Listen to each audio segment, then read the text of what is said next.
everybody, welcome to Easy Shala. So today we'll be discussing about Ohm's law and we'll be discussing about resistors. In our previous videos we have already discussed about current, potential difference and what do we mean by potential, what are the formulas for charges and we have understood how many types of electricity are there. तो आज अब उससे थोड़ा सा आगे बढ़ेंगे और आज हम पढ़ेंगे Ohm's law. एक्चुअली मैंने आपको दो चीजें बताई हैं, they are current and potential. तो यही दो चीजें थी, आपका करंट था जो कि हम रिप्रेजेंट करते हैं आई से और आपका पोटेंशियल डिफरेंस था जो हम रिप्रेजेंट करते हैं वी से, राइट? जिन्होंने नहीं देखा है वो वीडियो एक बार ही समझ लीजिए जिससे आपको आज एक नया टॉपिक भी समझ आ जाए। Actually there was one scientist, उनका नाम था जॉर्ज साइमन ओम। इन्होंने बहुत अच्छी चीज डिस्कवर करी। कैसे? He was just doing an electrical experiment. वो एक एक्सपेरिमेंट कर रहे थे where he was like constantly changing the current. उन्होंने बारी बारी करंट चेंज करा। जब वो बारी बारी करंट चेंज कर रहे थे तो उन्होंने देखा कि जैसे जैसे मैं करंट बढ़ा रहा हूँ वोल्टेज पे भी फर्क पड़ रहा है, या आप उल्टा करके समझ लो कि जैसे जैसे हम वोल्टेज बढ़ाते जा रहे हैं करंट भी बढ़ रहा है। तो उन्होंने बोला कि इसका मतलब जो हमारा पोटेंशियल डिफरेंस है that is directly proportional to the current. Directly proportional मतलब एक क्वांटिटी को बढ़ाने से दूसरी क्वांटिटी भी बढ़ जाती है। दैट्स व्हाई जब हमने उसको ग्राफ पे प्लॉट करा है तो what I am getting, straight line. अब आपको पता है कि जब हम प्रोपोर्शनैलिटी का साइन हटाते हैं तो हम एक कांस्टेंट लगाते हैं और वही कांस्टेंट था आर। तो उन्होंने बोला ये हमारा प्रोपोर्शनैलिटी कांस्टेंट है और इसी को हम बोलते हैं रेजिस्टेंस। हम समझेंगे कि रेजिस्टेंस का मतलब क्या होता है, या आप ये भी कह सकते हो कि आर का मतलब क्या होता है, V अपॉन आई। अगर हम यही चीज ग्राफ के जरिए से समझे तो सपोज ये मेरे दो पॉइंट्स हैं, एक ये और एक ये। यहाँ पर आपका सिंपल मैच लगता है। कैसे? लेट्स सपोज कि ये वाला मेरा पॉइंट है 9,1.2, ठीक है, और ये वाला मेरा पॉइंट है 6,0.8। अगर मुझे इस लाइन का स्लोप निकालना है तो क्या हम स्लोप ऐसे ही नहीं करते, y अपॉन एक्स, ऐसे ही करते हैं, राइट? तो अब हम क्या निकालेंगे, अपना वैल्यू देखेंगे। हम एक ट्रायंगल बनाते हैं ऐसे और यहां से भी हम एक ऐसे ही बनाते हैं। तो हम क्या करेंगे, ओवरऑल वैल्यू को करते हैं, that is 1.2 upon 0.8 should be sorry 1.2 minus 0.8, गलत लिख दिया, एंड 9 माइनस 6। जब आप इसको कैलकुलेट करोगे तो आपको अपना वैल्यू मिल जाएगा। और जरूरी नहीं है कि आप इसे ही देखो, आप यहाँ इन दो पॉइंट्स को भी देख सकते हो, आप इन दो लंबे पॉइंट्स को भी देख सकते हो। हमेशा आपका आर का वैल्यू सेम आएगा और इसी को हम बोलते हैं कांस्टेंट, राइट? इसका उन्होंने अपना नाम दिया रेजिस्टर, राइट? तो ओम्स लॉ कहता क्या है? ये ओम्स लॉ नहीं है V is equal to I R, ये तो हम मैथमेटिकली रिप्रेजेंट करते हैं। याद रखना पेपर में if you are getting a question what is Ohm's law, so you don't have to write V is equal to I R, आप वो नहीं लिख सकते। वो उन्होंने नहीं बोला था, ये उन्होंने मैथमेटिकली रिप्रेजेंट किया था। बोला क्या था? उन्होंने बोला था voltage across a conductor is directly proportional to its current provided. बहुत बहुत इंपॉर्टेंट है, आप प्रोवाइडेड से आगे की चीज बच्चे नहीं लिखते, बहुत important. Provided all physical conditions and temperature remain constant. इसका बात यह है कि या तो मैं उसका लेंथ बढ़ा रही हूँ, एरिया बढ़ा रही हूँ, या हम टेम्परेचर इंक्रीज करते हैं, कुछ ना कुछ आपके कॉपर वायर मतलब आपके बिजली के तारों पे कुछ फर्क पड़ता है जिसके वजह से आपका करंट बदल जाता है। बेसिकली जो हम ये आर आपको बता रहे हैं ये चेंज हो जाएगा। तो ये चीज लिखना बहुत जरूरी है कि provided all the conditions and the temperature remain constant, ये लिखनी चीज बहुत जरूरी है और यही लॉ आपको रिप्रेजेंट करना है। अब उन्होंने क्या बताया था, रेजिस्टेंस। रेजिस्टेंस को समझने के लिए आप सिर्फ एक एग्जाम्पल समझो। फॉर एग्जाम्पल बच्चों के घर में पेरेंट्स नहीं है या वो कहीं घूमने गए हुए हैं तो बच्चों को बहुत फ्री लगता है कि आज नहीं भी पढ़ेंगे तो कोई पूछने के लिए नहीं है, राइट? बट अगर वही पेरेंट्स होते हैं तो वो एक के बजाय दो चैप्टर भी अपना रिवाइज कर लेते हैं कि नहीं वरना डांट पड़ेगी। तो मतलब रेजिस्ट होता है, मतलब अगर हम कोई भी चीज अपने मन की करना चाह रहे हैं, जैसे यहाँ पर इलेक्ट्रॉन्स फ्लो करते हैं easily, they move here and there, तो उनको रेजिस्ट मतलब रोकना, टू स्टॉप देम, वो वाली चीज जो करता है वो हम बोलते हैं रेजिस्टेंस। रेजिस्टेंस कोई एक चीज नहीं है कि तार के बीच में कोई चीज लगा दिया, इट्स अ प्रॉपर्टी। वो प्रॉपर्टी कैसे चेंज होती है वो भी हम समझेंगे, पर ये कोई चीज नहीं है कि तार के अंदर मुझे कुछ मिलेगा, अगर मैं हटा दूंगी तो वो रेजिस्टेंस नहीं रहेगा, नहीं, इट्स अ प्रॉपर्टी जो आपको वायर्स में मिलेगी। मतलब इसके वजह से आपका करंट फ्लो हैम्पर होता है, it's not able to move easily. Resist word ही यहां से आया है। किस चीज पे फर्क पड़ता है, किस चीज पे फर्क पड़ता है, बहुत चीजों पे फर्क पड़ता है, जैसे R is directly proportional to length. अगर मैं लेंथ इंक्रीज कर दूं तो रेजिस्टेंस इंक्रीज हो जाएगा, राइट? पर ये मेरे लिए अच्छा नहीं है। क्यों अच्छा नहीं है? बिकॉज अभी अभी मैंने बताया V is equal to I R, या फिर V upon R is equal to I. मतलब अगर रेजिस्टेंस बढ़ गया तो आपका करंट कम हो जाएगा, because they are indirectly proportional. Yes, तो अगर ये इनडायरेक्टली प्रोपोर्शनल है तो मैं नहीं चाहती कभी भी कि करंट कम हो जाए, तो हम कभी भी लेंथ को बढ़ा हुआ नहीं चाहेंगे, हम क्या चाहेंगे, हम लेंथ को कम रखें। और इसी के वजह से आपके इलेक्ट्रिक पोल्स बहुत लंबे लंबे दूर दूर डिस्टेंसेस पर नहीं होते, बिकॉज आप लेंथ को उतना लंबा नहीं चाहते। Then it is was observed कि R is indirectly inversely proportional to A, मतलब एरिया ऑफ क्रॉस सेक्शन। मेरा तार इतना बड़ा है या इतना बड़ा है, उससे ये उल्टा होता है, राइट? जितना जितना मेरा एरिया बढ़ता रहेगा उतना उतना मेरा रेजिस्टेंस कम होगा। आप उसको ऐसे भी समझ सकते हो, ज्यादा एरिया है तो इलेक्ट्रॉन्स के पास ज्यादा एरिया है इधर से उधर फ्लो होने के लिए, पर यहाँ उनके पास रिस्ट्रिक्टेड एरिया है, तो वो इतना इजीली फ्लो नहीं कर सकते।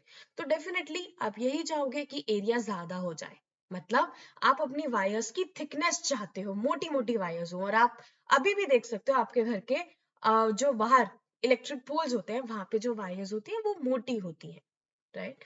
देन आपको बोला था अभी मैंने कि depending on the conditions physical, her material का अपना रेजिस्टेंस अलग होगा, और उसी मटेरियल को रिप्रेजेंट करने के लिए या उसी मटेरियल को या प्रोपोर्शनैलिटी साइन को हटाने के लिए वी हैव दिस, जिसको हम बोलते हैं रो, रेजिस्टिविटी। रेजिस्टिविटी, तो इन तीनों फैक्टर्स पे आपका रेजिस्टेंस डिपेंड करता है। अगर मुझे चाहती हूं कि मेरा करंट ज्यादा फ्लो हो, तो रेजिस्टिविटी से तो हमें कोई लेना देना ही नहीं है, क्योंकि रेजिस्टिविटी तो हर मटेरियल का अपना ही होगा, वो वैसा ही होता है। पर अगर हम बात करें लेंथ की, तो लेंथ हम कम चाहते हैं और एरिया ऑफ क्रॉस सेक्शन ज्यादा, राइट? तो क्योंकि उन फैक्टर से मेरा रेजिस्टेंस पे फर्क पड़ेगा, और रेजिस्टेंस पे फर्क पड़ा तो करंट पे फर्क पड़ेगा। तो इस तरीके से हम कभी भी अपने इलेक्ट्रिकल सर्किट्स ड्रॉ करते हैं, राइट? एक क्वेश्चन समझते हैं, इससे आपको ज्यादा इजीली समझ आ जाएगा। जैसे आपको एक क्वेश्चन यहाँ पे गिवन है, an EMF source of 8 volt is connected to a purely resistive electrical appliance. मतलब any load is given. Here I have also mentioned it. It's a bulb, right? And current is given. You have to calculate the resistance. Now you have to write by Ohm's law.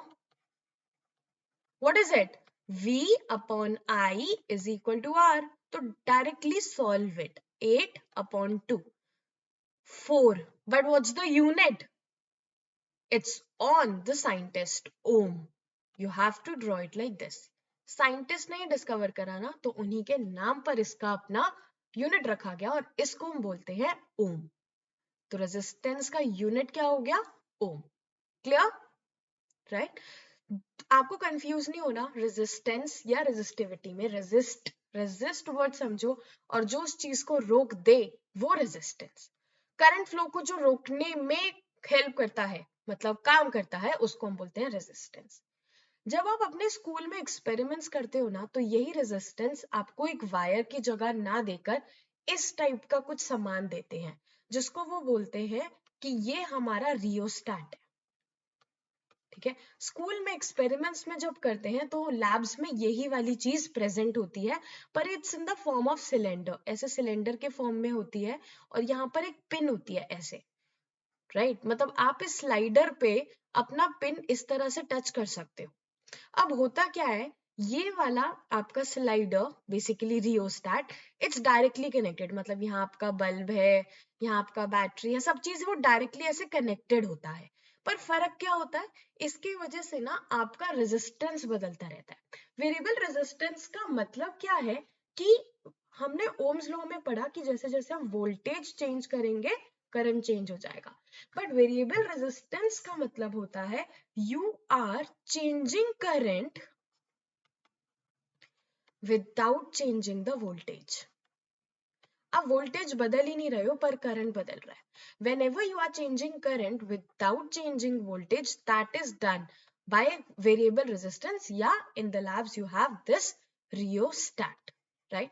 कैसे work करता है ये, I have told you in my previous lessons कि किसी भी circuit को work कराने के लिए वो सर्किट क्या होना चाहिए, क्लोज।